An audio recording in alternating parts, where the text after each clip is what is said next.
మీ business ఏదైనా మీ ఊర్లో promotion చేయాలంటే అది సుమన్ టీవీతోనే సాధ్యం. ఇప్పుడే సంప్రదించండి. ఉదయ్ రాహుల్. ఉదయ్ రాహుల్. ఉదయ్ రాహులా? ఏం చదువుతున్నావు? 4th class. మీ నాన్నగారు ఏం చేస్తారు? టిఫిన్ షాప్ చేస్తారు. మీ అమ్మగారు? సిఎన్ఆర్ పట్ల హోటల్ ఉంటుంది, దాంట్లో చేస్తారు. మీ నాన్నగారు ఎందుకు కొట్టారు? కుదురుగా లేవను. కుదురుగా లేవను. రోజు కొడతారా? కుదురుగా లేనప్పుడే. ఈరోజు దేంతో కొట్టారు? ఛార్జింగ్ వైర్తో. ఛార్జింగ్ వైర్తోనే. ఆ పాత దెబ్బలు కూడా ఉన్నాయిగా, మరి అది ఎప్పుడు కొట్టారు? అవి కూడా ఛార్జింగ్ వైర్తో. ఎన్నిసార్లు కొట్టారు ఇప్పటికి? ఇప్పుడు చాలాసార్లు కొట్టారు. చాలాసార్లు కొట్టారా?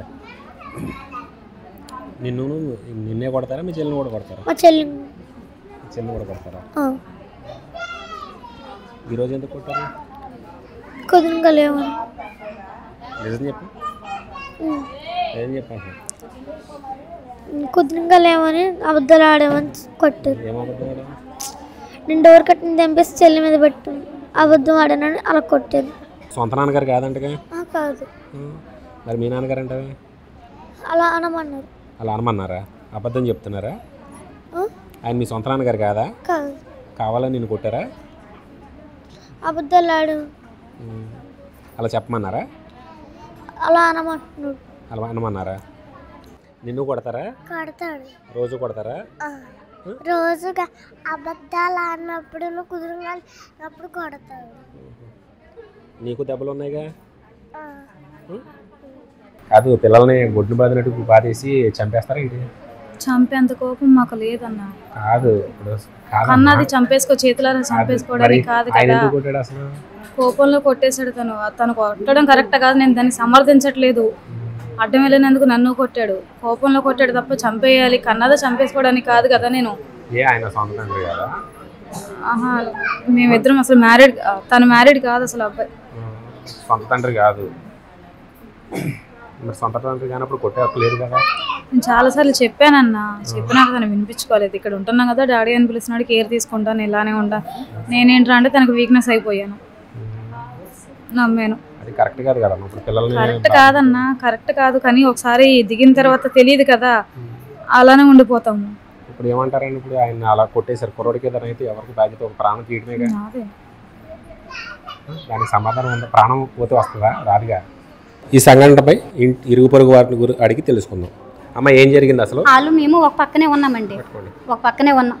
మేము పనికి వెళ్ళి వచ్చి 6 గంటలకు మేము పడుకుండి పోతాం. 10:30కి గోడకి గుద్దెత్తాడో దేనికి గుద్దెత్తాడో తెలియదండి. ఏటి ఇలా గుద్దుతాండే 4 సార్లు తలుపు తీసేసరికి తలుపు తీయలేదండి. ఆ రాత్రి నేను గొడవ పెట్టుకుంటాము అని కాంగొన్నాం. ఈ పిల్లడు పారిపోవడం మా అల్లుడు చూశాడండి. మా అత్తయ్య పారిపోతాను అంటే నేను గవగగా పరిగెట్టి వచ్చి ఆ గుమ్మం తన్నేసానండి. గుమ్మం తన్నేసి అది పారిపోండి పిల్లడు. పారిపోయేసరికి పక్కి వెళ్ళిపోండి. ఇక్కడ ఉన్నా బాగుంది, ఇక్కడ లేడు కదా. ఆ పిల్లడు మావాడు జాబ్ చేసుకుని వచ్చేసరికి కరెక్ట్గా అక్కడ గొడవలు అయిపోయినామండి. రోజు కొడతారమ్మా? రోజుగా కొడతాంటండి. రోజు మా పిల్లకి పిల్లడు రోజు ఆ పిల్లల్ని కొట్టుకొని రోజు మా పిల్లలు కొట్టుకుంటారు. మీకు ఎందుకో బాధ అని అడుగుతాను. నీళ్ళు వాటర్ తుడుతారు, అంట్లు తోముతారు, బట్టలు తుడుతారు, బాత్రూమ్లకు అన్నిటికీ నీళ్ళు పడతారండి. ఎలా చెప్పండి? ఫోన్ చూసుకోనండి. అది కన్న తల్లేనండి, అది కన్న తల్లే. కన్న తల్లే చెప్పండి. కన్న తల్లి అంటే అది బాగుంటుంది. అది ఒకసారి చెప్పండి. అసలు ఆయన తెలగైన తిరిగి ఎవరిని చూడలేదండి. కన్న తల్లి అనే పదానికే అసలు విలువ లేదండి. ఎవరైనా చేస్తే తల్లి ఆదుకుంటుంది, అలాంటిది తల్లే ఈ రకంగా చేస్తుందంటే చాలా ఇదిగా సిగ్గుచేటుగా ఉందండి.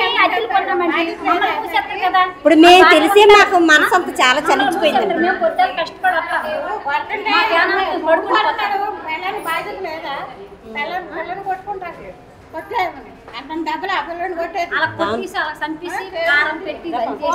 కొడుతున్నాడండి అబ్బాయిని. ఆ పిల్లలు మొన్న 2 తాళ్ళు కాల్ చేశాడండి అబ్బాయి. తలకు పాలు కొట్టేశాడు పిల్లదే. ఏంటమ్మా అంటే పడిపోయానని చెప్తుందండి ఆ పిల్ల. పారిపోయాడు, ఆయన రాడండి. పిల్లడు అలాగా చేశాడు, మాట్లాడుకుంటాడు. అలాంటి దాని దగ్గర ఉంచడం చాలా చంపేస్తారు కూడా నిజంగానే. పిల్లలు లేనిస్తే పెంచుకుంటారు, లేకపోతే తల్లిదండ్రులు లేని వాళ్ళు చాలా మంది ఉన్నాయి. అలాంటి వాళ్ళు అనిపిస్తారు, కానీ ఇలాంటి దాని దగ్గర అసలు ఉంచకూడదండి. తల్లిదండ్రులకి అసలు మచ్చండి అలా కొట్టేసి అలా చేసేస్తున్నారండి. ఏం చేస్తామండి ఇంకా కొట్టుకుంటారు పిల్లలు అలా కొడితే మేము ఏం చేస్తాం చెప్పండి. అందరూ పిల్లలు మా పాప 10th చదువుతుందండి. మా పాప ఈ పిల్లలతో ఆడుతుంది. అక్క మా అమ్మ నాన్న చేతులు కాళ్ళు కట్టేసి మమ్మల్ని నోట్లో గుడ్లు పెట్టి కొట్టేస్తారు, నువ్వు మళ్ళీ మీ మమ్మీతో గట్టా చెప్పకు, మళ్ళీ మీ మమ్మీ వస్తే మళ్ళీ మమ్మల్ని కొడతారని చెప్పి అంటదంటండి. మా పాప ఇంటికి వచ్చి మా పాప ఏడుస్తుంది పొద్దున్న. మరి అంత దారుణంగా కొడితే పిల్లల్ని చూస్తే మీరు అర్థం చేసుకోండి. సైకిల్ కొట్టినా దారుణంగా కొట్టదండి. కొడుతుంటే ఫోన్ చూసుకుంటూ కూర్చోండి. అది బాత్రూమ్ నీళ్ళు ఆడతారండి, నీళ్ళు గిన్నెలు తోతారు, బట్టలు తూతారు, అన్నీ అలా చేస్తారు పిల్లలే. అది ఆమె ఒక్క పని చేయదు. బ్యాగ్ ఒకటే తగిలించుకుంటుంది, 3 ఒకటి వేసుకుంటే టాక్టీకి మనం వెళ్ళిపోద్ది. ఆ పిల్లలు బోర్డు స్కూల్లో తిని తింటున్నారు, తిండి కూడా పెట్టరు సరిగా. అలా మరి అది మనిషి పశువు తెలుస్తలేదు. ఆ పిల్లలు మాత్రం దయించి మాత్రం వాళ్ళ దగ్గర మాత్రం ఉంచొద్దండి. అది ఒకటే మేము కోరుకుంటున్నామండి. అది అందరూ వాళ్ళని దయించి వాళ్ళ దగ్గర మాత్రం ఉంచొద్దండి పిల్లల్ని.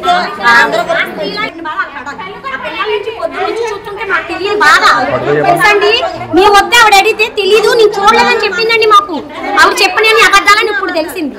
తెలుసండి నిజంగా కూడా ఆ పిల్లలు మాత్రం ఏం చేస్తారో తెలియదు. గవర్నమెంట్కి అప్పు చెప్పి చక్కగా ఏ హాస్టల్లోనే పంపించండి. ఆవిడ మనం ఇప్పుడు ఎలా చూస్తుంటేనే పిల్లల మీద కోపడి ఎంత కోపంగా చూస్తుందో తెలుసా? తప్పు చేశారు కాబట్టి ప్రతి మంది అంటున్నారండి. తెలుసో తెలియదో చేశారన్న మాట అయితే పొద్దున్న నుంచి కూడా వాళ్ళు రాలా. అప్పుడు నేనైతే అడిగానండి, ఏంటమ్మా ఏం జరిగింది? పోనీ కరెక్టే, నీ భర్త తిరమలేడని వేరే అబ్బాయితో ఉండేటప్పుడు ఇన్ని దెబ్బలు కొట్టేటప్పుడు నువ్వేం చేసావు? ఎక్కడికి వెళ్ళావు చూడాలిగా, నువ్వు కన్నావుగా. ఆడంటే కన్న తండ్రి కాదు, నువ్వు కన్నా తల్లివేగా అని అనేసి అడిగాను. నేను అడిగితే కాదక్క నాకు తెలియదు, నేను పనికి వెళ్ళిపోతున్నాను, పిల్లలిద్దరిని అడిగాను. అయితే నేను అడిగా, ఇలా చేస్తుంది తప్పు కదమ్మా, ఆడి కన్నా తండ్రి అయితే అలా చేయడు, కన్నా తండ్రి కాబట్టి అలా చేశాడు, నీకైనా న్యాయం ఉండాలి కదా, నువ్వు కన్నావు కదా, నీ పిల్లల కోసమే కదా నీ భర్త ఏదో అన్నాడని చెప్పి వదిలొచ్చావు, వదిలొచ్చేటప్పుడు నువ్వు అడగాలి కదంటే పిల్లలిద్దరిని అడిగితే మా అమ్మ స్నానం చేయించదంటే మా అమ్మకి తెలియదంటే అని చెప్పిన తర్వాత మరి మీ అమ్మగారు వాళ్ళు ఉన్నారుగా, మీ అమ్మగారు వాళ్ళ దగ్గరికి వెళ్ళి పిల్లలు ఇట్టుకొని బతకచ్చు కదమ్మా, భర్త లేని వాళ్ళు అందరూ చచ్చిపోలేదు, అందరూ అలా ఉండరు, పిల్లల కన్నోళ్ళు. భర్త గడ్డి తిన్నాడు అనుకో ఏ తల్లి కూడా కడుపు కట్టుకొని పిల్లలు పెంచుకుంటది, అలా చేయదు, అసలు ఏంటివి దీంతో కొట్టారు మీరు అని అడిగాం. నేను కొట్టలేదండి అన్నది. ఇప్పుడు కొట్టిన దెబ్బలైతే ఇవి, తర్వాత ఈ పిల్లకి ఎప్పటి నుంచో కొట్టిన గాయాలయ్యి. ఇన్ని రోజులు నువ్వేం చేసావు మేము అందరం రూమ్లో అందరం అడిగామండి. అడిగితే నాకు తెలియదు అక్క అని అన్నది. ఆ అమ్మాయి కూడా మా అమ్మ నాన్న నన్ను ఇంట్లో నుంచి గెంటారని చెప్పింది. తర్వాత అవన్నీ నిజం, తర్వాత మీడియా వాళ్ళు వచ్చిన తర్వాత తెలిసిందండి మాకు. కానీ నిజమో అబద్ధమో తప్పు చేసిన ప్రతి స్త్రీ ఉన్నారు, చేస్తారో లేదో మనకైతే తెలియదండి, ఎవరిష్టం వాళ్ళది. కాకపోతే పిల్లలు అలా శిక్షించకూడదు, అర్థమైందండి. పసిపిల్లలు ఈ రోజు ఈ స్త్రీని వదిలేస్తే రేపు పొద్దున్న ఇంకో స్త్రీ చేస్తుంది, అర్థమైందండి. ఏ స్త్రీలకి తల ఉంచుకున్న దింపుడు పని చేసింది ఆవిడ. తప్పు చేసిన వాళ్ళు ఉన్నారు, తిరిగిన వాళ్ళు ఉన్నారు, కానీ పాలు తాగిన పిల్లలు వాళ్ళకి ఏం తెలుసండి? అంత అలా చెయ్యొచ్చా, శిక్షించచ్చా? ఆ పిల్లోడు భయపడిపోయి వాళ్ళ అమ్మమ్మ తాతయ్య వచ్చిన తర్వాత మీడియా వాళ్ళు వచ్చిన తర్వాత నిజం చెప్పాడు. బాధపడుతున్నారు కానీ అసలు అమ్మాయికి అసలు ఇంత కూడా లేదు. మీరు ఏమన్నా ఇదా అన్నట్టుగా మాట్లాడుతున్నారు. అలాంటి వాళ్ళు అసలు వదలకూడదండి. నేను ఏంటంటే అబ్బాయి ఎక్కడున్నా లాక్ రావాలి, అలాంటిది ఎవరికి జరగకూడదు. అసలు ప్రతి ఒక్కళ్ళు ఎవరిని వదలద్దండి. ఆడిని అసలు ఎక్కడున్నా ఏ మూలన్నా లాక్ రావాలండి. గవర్నమెంట్ చేయగలిగింది అంతా చేయాలి. అసలు అమ్మాయిని అయితే వదలద్దండి. కన్న తల్లి దగ్గరుండి ఏమి మాట్లాడకుండా పొద్దున్న నుంచి చూస్తున్నాను. మార్నింగ్ కూడా అమ్మాయి ఏమి తప్పు చేసి పిల్లలు అల్లరి చేస్తారండి. పిల్లలు అన్నాక అల్లరే చేస్తారు, పెద్దలు మనం ఎందుకున్నాం. మా ఇంటి పక్కన ఒక మామగారు ఉండేవాళ్ళండి. పంపు కాడ ఏదో గొడవ వచ్చిందని ఇద్దరు దెబ్బలాడుకున్న తర్వాత ఆయనకి ఫోన్ చేసి వెంటనే రప్పించేసి, మీరు మా పిల్లల జోలికి కానీ మా జోలికి కానీ వస్తే 10 మంది మగోళ్ళని పిలిపించి మిమ్మల్ని ఏం చేద్దామో తెలియదు, అలా చేపి చెప్తాను నేను అని అబ్బాయి మాకు వార్నింగ్ ఇచ్చాడండి. ప్రతిరోజు కొడతారండి. కొంచెం వద్దామంటే ఏదైనా చేయడానికి వార్నింగ్లు ఇచ్చి తలుపులు మూసేసి తిండి కూడా పెట్టుకోకుండా నరకం చూపించేసేవాళ్ళండి వాళ్ళకి. మాకు పిల్లలు బయటకు వస్తేనే ఇలా జరిగిందని మాకు తెలిసేదండి, లేకపోతే మాకు తెలియదండి. అసలు రాత్రి ఆ పిల్లోడు బయటకు పరిగెడితేనే మాకు తెలిసిందండి, లేకపోతే తెలియదండి. చంపేస్తారు. అది చెప్పే ప్రతి మాట అబద్ధమే, అస్సలు నిజం లేదండి. ప్రతి మాట అబద్ధమే. ఇప్పుడు చెప్పే మాటలు కూడా అబద్ధాలు, ఒక్కటి నిజం లేదు. దాన్ని అయితే వదలొద్దండి. ఆ పిల్లలకి ఏదైనా దారి చూపించండి. దీన్ని అన్ని కూడా అస్సలు వదలొద్దు. ఆడ ఎక్కడ ఉన్నా కూడా తీసుకొచ్చి మూసేయండి, లేకపోతే చంపేయండి.